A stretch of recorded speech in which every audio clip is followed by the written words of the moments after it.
తులారాశి వారు ప్రయాణాలు ఆకస్మికంగా చేయాల్సి వస్తుంది. వ్యయ ప్రయాసాలతోటి పనులు ప్రయాణాలను పూర్తి చేస్తారు. రాబడి చాలా వరకు కూడా తగ్గుతుంది. దీనివల్ల వారికి నిరుత్సాహం కూడా అధికమవుతుంది. రుణాలు సైతం చేయక తప్పదు. కొత్త నిర్ణయాలు ఏదైనా తీసుకోవాలి అని చెప్పి తులారాశి ఎవరైతే అనుకుంటున్నారో వారు కొంతవరకు ఆచితూచి వ్యవహరించడం చాలా మంచిది. తొందరపాటు నిర్ణయాలు మంచిది కాదు. సన్నిహితులతోటి కూడా వీరికి విభేదాలు నెలకొంటాయి. వాహనాలు నడిపే విషయంలో జాగ్రత్త వహించాలి. పుణ్యక్షేత్రాలు సందర్శిస్తారు. వ్యాపార వర్గాల వారికి వ్యాపార లావాదేవీలు నత్తనడకన సాగుతాయి. ఉద్యోగ వర్గాల వారికి ఉద్యోగాల్లో చికాకులు ఎదురవుతాయి. పారిశ్రామిక వర్గాల వారికి శ్రమ అధికంగా ఉంటుంది. సినీ టీవీ కళాకారులకు మానసిక ఆందోళన తప్పకపోవచ్చు. విద్యార్థులకు కూడా కొన్ని అవకాశాలు అందినట్టే అంది చేజారుతాయి. మహిళలు గృహ సంబంధిత విషయాలపై ఆసక్తి చూపుతారు. షేర్ల క్రయ విక్రయాల్లో అనుకున్న లాభాలు చేతికంతాయి. తులారాశి వారికి ఈ వాడకాల్సి వచ్చే రంగు తెలుపు రంగు మరియు కాఫీ రంగు. పరిహారాల విషయానికి వస్తే తులారాశి వారు ప్రతి ఒక్కరూ కూడా శివారాధన చేయడం చాలా మంచిది. తదుపరి వృశ్చిక రాశి. వృశ్చిక రాశి వారు ముఖ్యమైన వ్యవహారాల్లో ముందడుగు వేస్తారు. చిన్ననాటి మిత్రులను కలుసుకుని వారితో ఉల్లాసంగా ఉత్సాహంగా గడుపుతారు. ఆశ్చర్యకరమైన విషయాలు కొన్ని తెలుసుకుంటారు. గృహ కొనుగోలు ప్రయత్నాలు ఎవరైతే వృశ్చిక రాశి వారు చేస్తారో అవన్నీ కూడా సఫలమవుతాయి. వ్యాపార వర్గాల వారు నూతన వ్యాపారాలకు శ్రీకారం చుడతారు. ఉద్యోగ వర్గాల వారికి ఉన్నత స్థాయి నుంచి పిలుపు రావచ్చు. పారిశ్రామిక రాజకీయ వర్గాల వారికి విదేశీ పర్యటనలు, సినీ టీవీ కళాకారులకు అవకాశాలు మరింతగా దక్కుతాయి. విద్యార్థుల అంచనాలన్నీ కూడా నిజమవుతాయి. మహిళలకు ఆస్తి వాహన యోగ సూచనలు, షేర్ల క్రయ విక్రయాలు లాభిస్తాయి. వృశ్చిక రాశి వారికి ఈ వాడకాల్సి వచ్చే రంగు పసుపు రంగు మరియు గులాబీ రంగు. పరిహారాల విషయానికి వస్తే వృశ్చిక రాశి వారు ప్రతి ఒక్కరు కూడా దుర్గా అమ్మవారిని పూజించడం, అమ్మవారి స్తోత్రాలు పఠించడం చాలా మంచిది. తదుపరి ధనురాశి. ధనురాశి వారికి ముఖ్యమైన వ్యవహారాల్లో ఆటంకాలు ఏవైతే ఎదురవుతాయో బాగా చికాకుపరుస్తాయి. దూర ప్రయాణాలు కూడా ఈరోజు ఈ రాశి వారు చేయాల్సి వస్తుంది. ఆర్థిక విషయాల్లో ఒడిదుడుకులు వీరికి తప్పకపోవచ్చు. రుణ బాధలు కూడా తప్పకపోవచ్చు. బంధువులతోటి వీరికి ఈరోజు తగాదాలు కూడా నెలకొంటాయి. వాహనాల విషయంలో నిర్లక్ష్యం వహించడం ఏమాత్రం కూడా మంచిది కాదు. మంచికి వెళ్ళినా కూడా చెడుగా మారుతుంది. కాబట్టి ఈరోజు ఈ రాశి వారు అన్ని విషయాల్లో కూడా జాగ్రత్త వహించడం మంచిది. ఆలయాలు ఆశ్రమాలు దర్శిస్తారు. వ్యాపార వర్గాల వారికి వ్యాపారాలు సాధారణంగా సాగుతాయి. ఉద్యోగ వర్గాల వారు బదిలీలకు సంబంధించినటువంటి ప్రయత్నాలు ఎవరైతే చేస్తున్నారో వారి కోరిక ఓ కొలిక్కి వచ్చే అవకాశం ఉంది. కాబట్టి అటువైపు ప్రయత్నించడం చాలా మంచిది. పారిశ్రామిక వైద్య రంగాల వారికి ఈరోజు ఒత్తిళ్లు అధికంగా ఉంటాయి. సినీ టీవీ కళాకారులు కొన్ని సమస్యలను ఎదుర్కోవాల్సి వస్తుంది. విద్యార్థులకు ఈరోజు ప్రోత్సాహం అంతగా లభించదని చెప్పవచ్చు.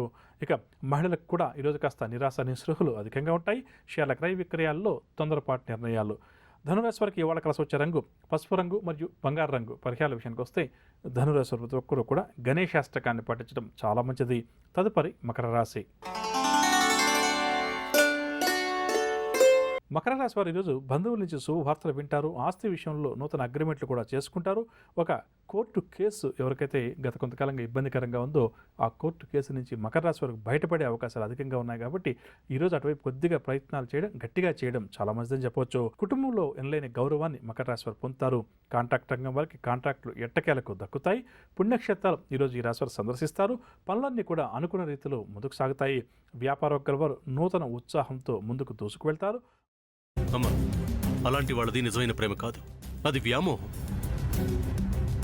ఎగ్జాక్ట్లీ చిన్నత్త. నిజంగా ప్రేమించుకున్న వాళ్ళు అలా చేయరు. ఎంత మనసు విరిగిపోతే కన్న కూతుర్ని పట్టుకొని మా దృష్టిలో చచ్చిపోయా ఉంటుందా తల్లి? అది సరే అమ్మా, తన కూతురుతో తన మాట అనేటప్పుడు ఆమె మాటల్లో వ్యథా కళ్ళల్లో బాధ గమనించావమ్మా?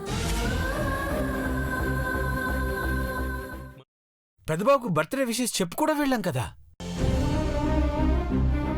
ఊరికే ఎలా కాలిపోతుంది? మంట పెడితేనో పడితేనో తగలబడుతుంది.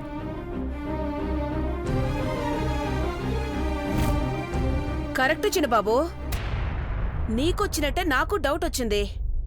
పార్వతే షర్టును తగలబెట్టిందనుకుంటా.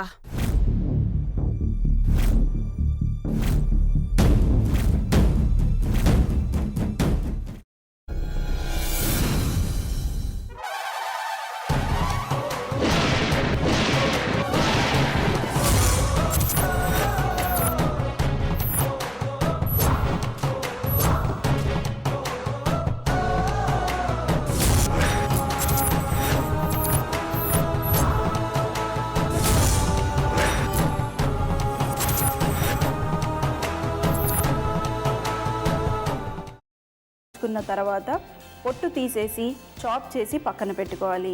ఒక ప్యాన్లో కొద్దిగా నూనె వేడి చేసి అందులో ఆవాలు, మినప్పప్పు, శనగపప్పు, కరివేపాకు, సన్నగా తరిగి పెట్టుకున్న ఉల్లిపాయలు వేసుకుని 1 నిమిషం పాటు వేయించుకోవాలి. ఆ తర్వాత కాల్చి కట్ చేసి పెట్టుకున్న వంకాయని కూడా అందులో వేసుకుని బాగా మిక్స్ చేసి బౌల్లోకి ట్రాన్స్ఫర్ చేసుకుని అందులో తగినంత చిక్కటి పెరుగు లేదా పల్చటి పెరుగు వేసుకుని మిక్స్ చేసి అన్నంతో కానివ్వండి, చపాతీతో కానివ్వండి సర్వ్ చేసినా చాలా బాగుంటుంది.